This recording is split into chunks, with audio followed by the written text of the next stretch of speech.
Assalamualaikum warahmatullahi wabarakatuh. Perkenalkan, nama saya Muhammad Laikur Kibarsada dari kelas 11 IPS 3. Saya akan menyampaikan khutbah yang ditugaskan oleh Bu Resi di pelajaran agama Islam. Saya akan menyampaikan khutbah yang singkat ini. Assalamualaikum warahmatullahi wabarakatuh. Hadirin jamaah salat Jumat yang insya Allah berada dalam naungan rahmat dan hidayah Allah Subhanahu wa taala. Tak henti-hentinya kita panjatkan puja dan puji syukur kepada Allah Subhanahu wa taala yang telah memberikan kita nikmat iman dan Islam. Karunia yang teramat besar yang Allah karuniakan kepada hamba-hambanya.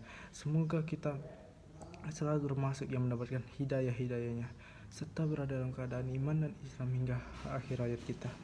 Dan ternyata kita bersyukur kepada Allah atas nikmat berbagai kehidupan yang masih diberikan kepada kita, sehingga pada kesempatan ini kita masih dapat beribadah kepadanya, dapat mengingatnya serta memujinya. Pujian hanya layak dimiliki oleh Allah. Alhamdulillah, segala puji hanya memiliki Allah. Sungguh tidaklah pantas bagi manusia untuk mengharapkan pujiannya. Tidak pantas bagi manusia untuk merasa telah berjasa, karena sungguh sejatinya segala pujian hanya memiliki Allah semata. Pada kesempatan yang mulia ini, kami selaku Hatib mengajak kepada hadirin sekalian, marilah kita senantiasa untuk meningkatkan keimanan dan ketakwaan kepada Allah Subhanahu wa taala. Takwa dalam arti senantiasa berupaya dan berusaha dalam setiap situasi dan kondisi dengan cara senantiasa berzikir dan melaksanakan segala perintahannya. Takwa dalam artinya kita senantiasa melibatkan Allah dalam setiap persoalan yang kita hadapi dengan cara berdoa, memohon pertolongan dan bermunajat kepadanya, sehingga akan menimbulkan ketentraman dan ketenangan dalam setiap kehidupan kita. Ada satu hadis yang diartikan untuk menimbulkan ketentraman dalam ketenangan dan dalam setiap kehidupan kita.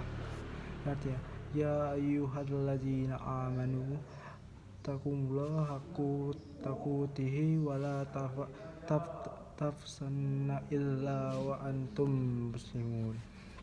Yang artinya, hai orang-orang yang beriman, bertakwalah kepada Allah sebenar-benarnya, takwa kepadanya, dan janganlah sekali-sekali kamu nanti melainkan dalam keadaan beragama Islam, agama Islam. Al-Quran Surah Al-Imran ayat 102. Dan tentunya salawat serta salam semoga selalu tercurah tak henti-hentinya kepada Nabi Muhammad SAW beserta keluarganya dan para sahabatnya. Sidang salat Jumat yang dirahmati Allah SWT. Dalam khutbah Jumat singkat ini, mari kita merenung sejenak tentang apa yang terjadi di sekitar kita saat ini, di mana kita sedang menjalani masa pandemi COVID-19 yang sudah berjalan lebih setahun. Sudah banyak orang yang meninggal, tidak sedikit di antara mereka adalah saudara kita. Tiba-tiba sahabat kita meninggal dunia. Siapa saja dan kapan atau di mana saja bisa meninggal dunia.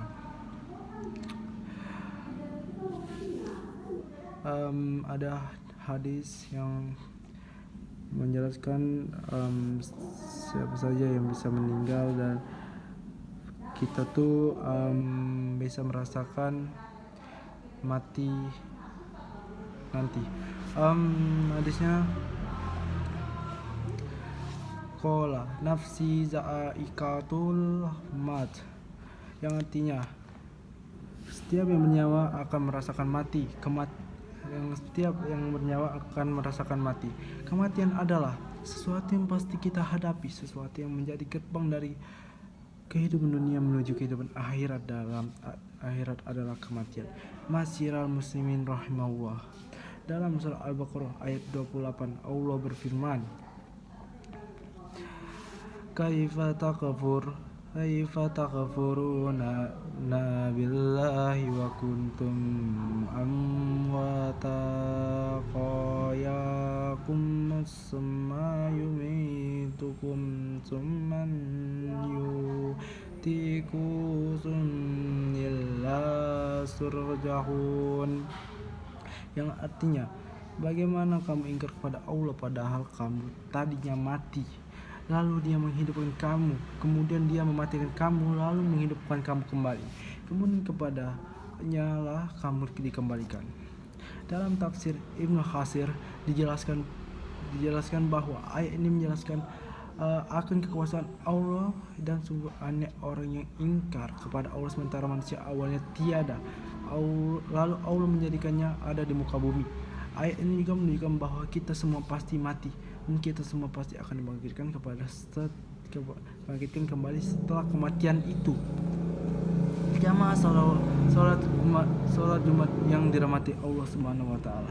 Maka apa saja kewajiban kita dalam kehidupan ini sebagai persiapan diri kita sebelum menghadapi kematian? Tentunya ada banyak hal, namun setidaknya ada 3 hal yang akan kita bahas pada kesempatan berharga ini. Pertama, beramal sebaik mungkin. Dalam surah Al-Mulk ayat 1-2 Allah berfirman, Tabarakalladzi biyadihil mulku wa huwa ala kulli syai'in qadir.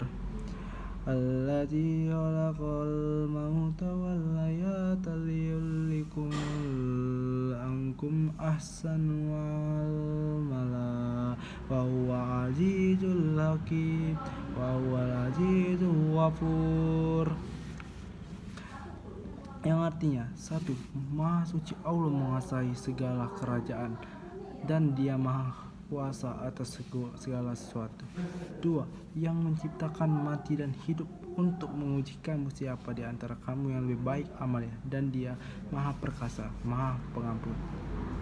Masyiral muslimin rahimakumullah. Seperti apakah amalan yang terbaik itu? Salah satu indikatornya adalah pekerjaan itu dilakukan dengan istiqomah.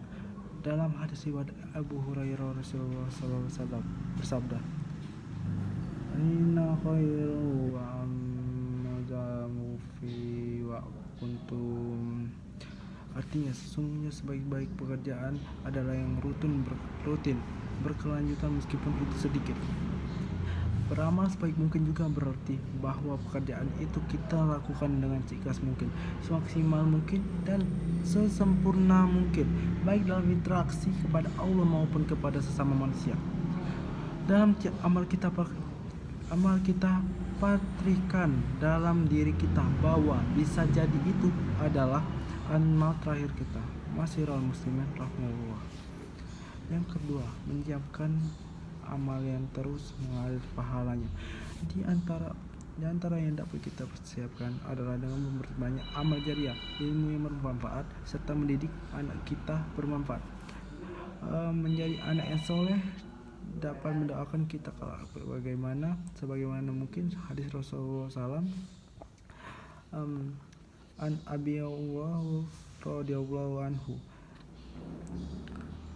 anna Nabiyyu sallallahu alaihi wasallam qala iza masa isnu in qata'a anhu amalahu illa min salasa sadaqah jariyah ilmi yunfa'u bihi walab salihah yadkhulun rawahu Muslim. Artinya, diriwayatkan oleh Abu Hurairah bahwa Rasulullah SAW bersabda, jika manusia mati maka terputuslah awal amalnya kecuali 3 perkara: sedekah jariyah, ilmu yang diambil manfaatnya, dan anak saleh yang selalu mendoakan orang tuanya. Hadis riwayat Muslim. Yang ketiga, berdoa agar diberikan husnul khotimah. Apakah itu husnul khotimah? Di antara tanda utama husnul khotimah ialah apabila ia mengucapkan kalimat la ilaha illallah di akhir hayatnya. Dalam sebuah hadis sahih yang diriwayatkan oleh Abu Dawud SAW,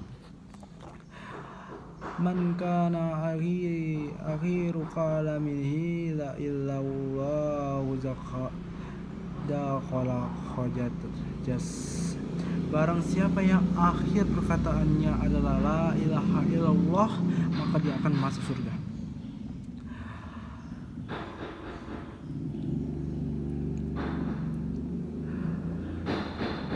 Ya Allah, ampuni dan selamatkan orang tua kami. Darah dagingnya melekat pada tubuh kami, ya Allah. Jadikanlah kami orang yang istiqomah di jalan-Mu, ya Allah. Anugerahkanlah segala kemuliaan-Mu kepada hamba-Mu ini, ya Allah.